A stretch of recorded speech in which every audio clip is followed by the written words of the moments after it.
नमस्कार, आप देख रहे हैं सी न्यूज भारत और मैं हूं ऋषभ सक्सेना।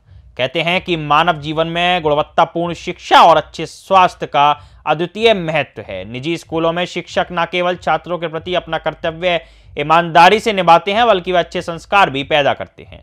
निजी स्कूलों के छात्र छात्राओं को यह कहना है कि जिला परिषद के स्कूल के शिक्षक मोटी तनख्वाह लेने के बावजूद भी छात्रों को शिक्षा का पाठ नहीं पढ़ा रहे हैं, वे राजनेताओं के साथ जुड़े हुए हैं। जिला परिषद स्कूल में छात्रों को अनुशासित करने के लिए शिक्षकों के पास समय नहीं है। यहां तक छात्रों के पास ड्रेस नहीं है, छात्रों के पास पहचान पत्र नहीं है। जिला परिषद के ग्रामीण इलाकों में शिक्षा और संस्कार के कारण ये छात्र बंद होने के कगार पर हैं। सरकारी स्तर पर दावा किया जा रहा है कि राज्य में सरकारी स्कूलों की काया पलट हो गई है। हालांकि सरकार चाहे कितनी भी बदल जाए, कई जगहों पर जिला परिषद स्कूलों की स्थिति जस की तस है। अकोला जिले के मूर्तिजापुर तालुका के कांडी बाजार के केंद्र विद्यालय में मीडिया के प्रतिनिधियों द्वारा किए गए निरीक्षण में यह देखने को मिला। ग्रामीण क्षेत्र के विद्यार्थियों को शिक्षा की धारा में लाने के लिए शिक्षा विभाग करोड़ों रुपए खर्च कर रहा है। बहरहाल इस बात से इनकार नहीं किया जा सकता कि छात्रों के भविष्य के साथ खिलवाड़ किया जा रहा है, मानो स्कूल में बुनियादी सुविधाओं की अनदेखी की जा रही हो। जब मीडिया के प्रतिनिधियों ने मूर्तिजापुर तालुका के कनाड़ी में जिला परिषद स्कूल का दौरा किया तो स्कूल की दुर्दशा ने यह सवाल छोड़ दिया कि समृद्ध महाराष्ट्र कहाँ गया। भले ही यहाँ के जिला प्रशासन के नियमों के मुताबिक स्कूल में बच्चों के लिए बुनियादी सुविधाएं होना अनिवार्य है। बताया गया कि स्कूल में बच्चों को पीने के पानी के लिए गाय ढोने वालों की तरह काम करना पड़ता है, लेकिन जहां पीने के पानी का नल है वहां जगह खिचड़ी और कूड़े कचड़े से घिरी हुई है। इससे साफ है कि स्कूल के प्रिंसिपल, शिक्षक या सरकार बच्चों के स्वास्थ्य के साथ खिलवाड़ कर रही है। वहीं दूसरी ओर यहां के शिक्षकों का हमकरीसा कैदा का रुतबा भी देखने को मिल रहा है। यदि विद्यालय के शिक्षक को कार्यालय छोड़कर विद्यालय के काम से गांव या बाहर जाना हो तो इसे विद्यालय आवागमन रजिस्टर में दर्ज कराना अनिवार्य है तथा इस पर प्रधान अध्यापक एवं संबंधित शिक्षक के हस्ताक्षर होने चाहिए। गांव के बीच में एक बांध की मुख्य नहर बहती है। अभिभावकों ने सवाल उठाया कि अगर किसी छात्र के साथ कोई अनुचित घटना घटती है तो क्या इस घटना के लिए स्कूल के प्रिंसिपल और शिक्षक तथा प्रशासन जिम्मेदार होंगे। ग्रामीण क्षेत्रों में शिक्षक अवस्था और व्यवस्था उतार चढ़ाव का चक्र है। ग्रामीण क्षेत्रों में किसी भी शिक्षक का मुख्यालय नहीं है, बल्कि वे शहर से अप डाउन करते हैं। स्कूल का निर्धारित समय 10 से 8 बजे तक का है और अधिकांश स्कूलों में शिक्षक 11 से 12 बजे तक स्कूल पहुंचते। काय नाव आहे बेटा तुमचं? सम्यक। बरं, कोणत्या शाळेत आहे तुम्ही? जिल्हा परिषद। काय जिल्हा परिषद? जिल्हा परिषद वैष्णव प्राथमिक केंद्र शाळा कानडी। कुठं चालले कुठे तुम्ही सध्या? वरच्या शाळेवर। काय आहे वरच्या शाळेवर? कबड्डीची प्रॅक्टिस। कबड्डीची प्रॅक्टिस आहे। बरं, तुम्हाला एकट्याला सोडलं का सरांनी? हो सर, नाही पुरी शाळा नाही म्हणजे तुमच्या सोबत कोणी सर किंवा टीचर नाही आले का? आले।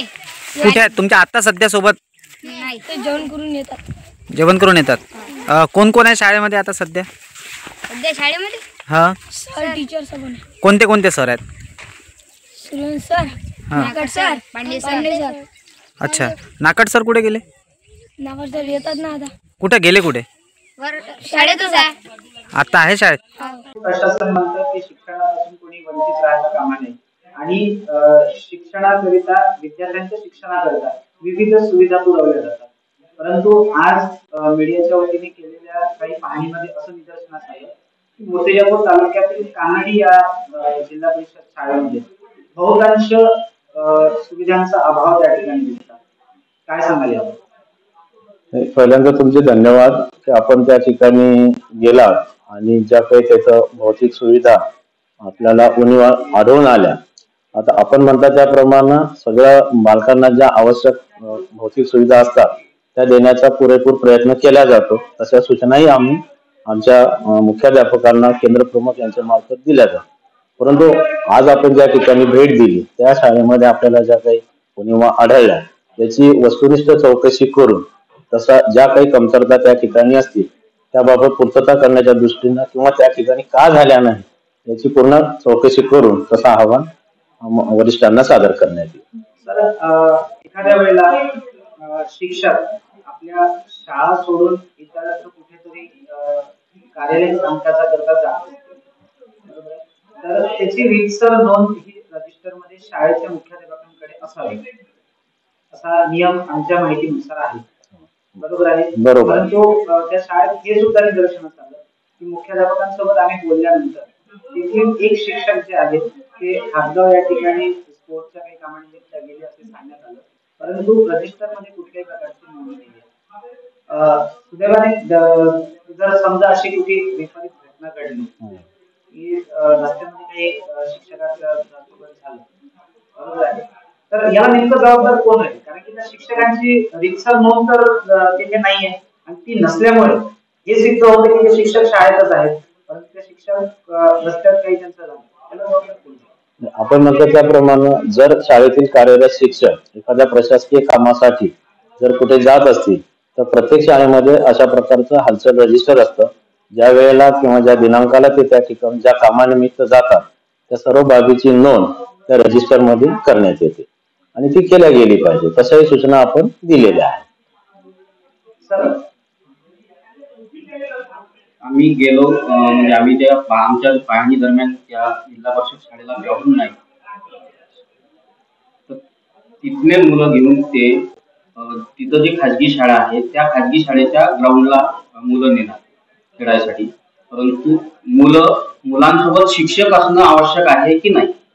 आम्ही ज्यावेळेस गेलो त्यावेळेस मुलं फक्त जात होते आणि मधात एक कालवा आहे, त्या कालव्याच्या ठिकाणी जर एखादी विपरीत घटना घडली आणि ते जे शिक्षक तिथं त्यांना घेऊन जात होते ते अगोदर तिथं पोहोचले होते, मुलं मागून गेले. क्रीडांगणाच्या बऱ्याच शाळांमध्ये अभाव असल्यामुळे जर नजीकची एखादी शाळा असेल तर त्या ठिकाणी जर सोयी सुविधा असतील तर विद्यार्थ्यांच्या खेळाडू वृत्तीला वाव देण्यासाठी आपण त्या क्रीडांगणाचा उपयोग करतो, परंतु अशा वेळेला सर्व विद्यार्थ्यांसोबत घेऊनच शिक्षकांनी तिथं गेलं पाहिजे आणि तिथून सुरक्षितरित्या ती मुलं आपल्या परत शाळेमध्ये आणली पाहिजे.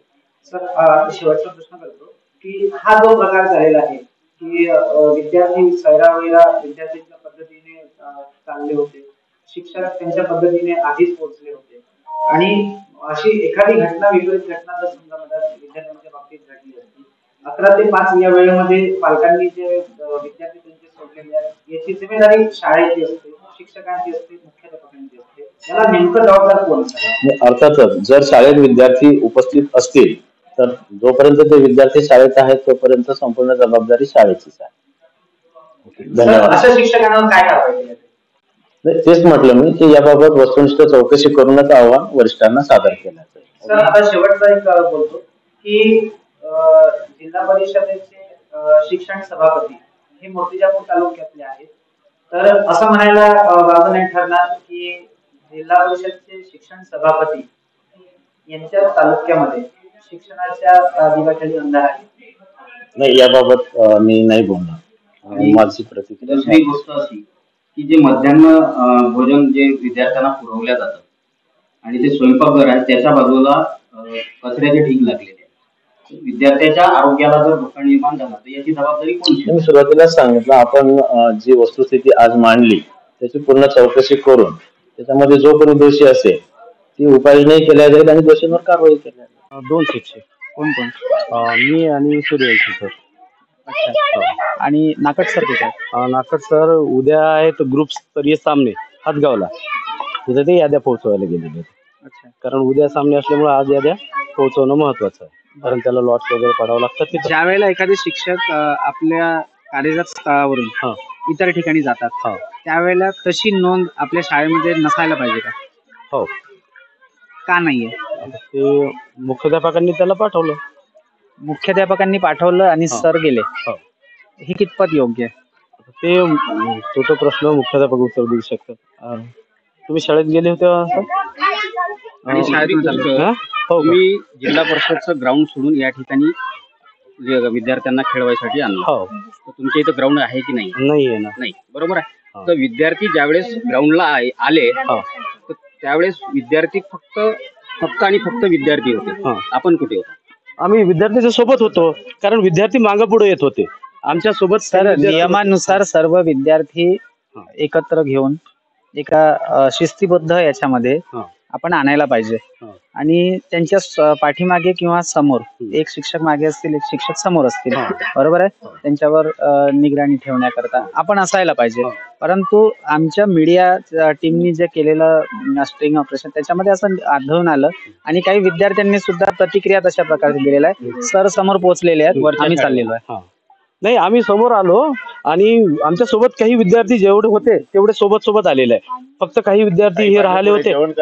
कारण जे विद्यार्थी राहिले होते तुमच्या म्हणण्यानुसार रस्त्याने त्यांच्यासोबत जर काही कमी जास्त झालं असतं, याला जबाबदार शिक्षक, प्रशासन की शाळा? आता याला जबाबदारी तर आमच्यावरच घ्यावं लागेल समजा, जर काही झालं असतं. पण शक्यतोवर कसं मी समोर निघतो, त्याच्यानंतर हे निघतात, हे विद्यार्थी मागे पुढे येतो आम्ही. काही आम्ही घेऊन येतो, काही हे सर घेऊन येतात. सोबत आम्ही घेऊन येत असतो समजा. पण आम्ही ज्यावेळेस गेलो तुमच्या शाळेला त्यावेळेस विद्यार्थी सैरावैरा रोडनी येत होते. मधात एक कालवा आहे, तर त्या कालव्यात जर होऊ नये पण जर झालं तर त्या घटनेला जबाबदार कोण, ती जबाबदारी कोण स्वीकारेल? बरोबर आहे. कारण 11 ते 5 दरम्यान विद्यार्थी हे तुमच्या आमच्याच ताब्यात आहे. बरोबर आहे. बरोबर. तुमची जबाबदारी तुम्हाला का बा तिथं विसर पडला तुमच्या जबाबदारीचा? नाही, आम्ही तर शक्यतोवर घेऊनच येत होतो आणि आम्ही रस्त्यात इथं समोर आलो तरी काही विद्यार्थी घेऊन येतो, काही विद्यार्थी इकडे आल्यानंतर आम्ही शक्यतोवर तिथं थांबतो. विद्यार्थ्यांच्या प्रतिक्रिया आहेत आमच्याकडे की सर वरच्या शाळेला पोहोचले, आम्ही बघून चाललो. ते आता पोहोचले, आम्हाला थांबा लागते सर. समोर रोडवरही थांबतो आम्ही आणि काही विद्यार्थी आम्ही बाईकने आलो. विद्यार्थी खेळासाठी गेलेले आहेत कुठल्या दुसऱ्या शाळेमध्ये, बरोबर आहे. विद्यार्थ्यांना कुठल्याही शिक्षकाविना पाठवणं हे कायद्याच्या विरुद्ध नाही आहे का? बिना शिक्षकाच्या विरुद्ध 2 शिक्षक त्यांच्या सोबत आहेत. आम्ही जर तुम्हाला प्रूफ करून दाखवलं आणि विद्यार्थ्यांचीच प्रतिक्रिया दाखवली की आमच्यासोबत शिक्षक नाही आहेत, आम्ही जेव्हा रस्त्याने होतो त्यावेळेला विद्यार्थी एकटेच चालले होते आणि शिक्षक पहिले पोहोचले होते, ही जबाबदारी कोणाची? शिक्षकाची. तुम्ही ही जबाबदारी स्वीकारता?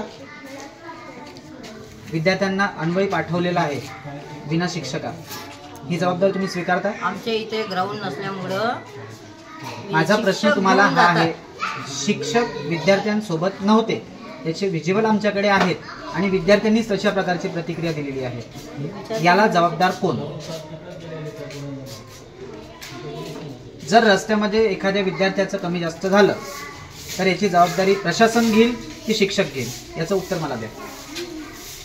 जबाबदारी तर आमचीच आहे ना. मग तुम्ही विद्यार्थ्यांना वाऱ्यावर सोडलं असं गृहीत पकडायचं?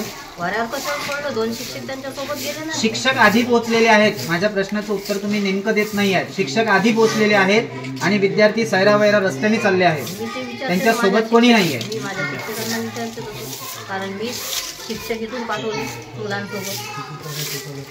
बरं, तुमच्या इथे किती शिक्षक कार्य करतात? माझ्या इथं 7. अच्छा, कुठे आहेत सध्या 7 शिक्षक? 1 2 3 हे 4, मी 1 5. 2 ग्राउंडवर गेले आणि 1 हातगावला गेले. हातगावला कशा प्रकारे? याद्या गेले. त्याची रीतसर जाण्याकडची नोंद ही आपल्या रजिस्टरमध्ये करायला पाहिजे असं प्रशासन म्हणतं, की तुम्ही केलेली आहे का? का नाही? कारण ते मधल्या सुटीत गेले.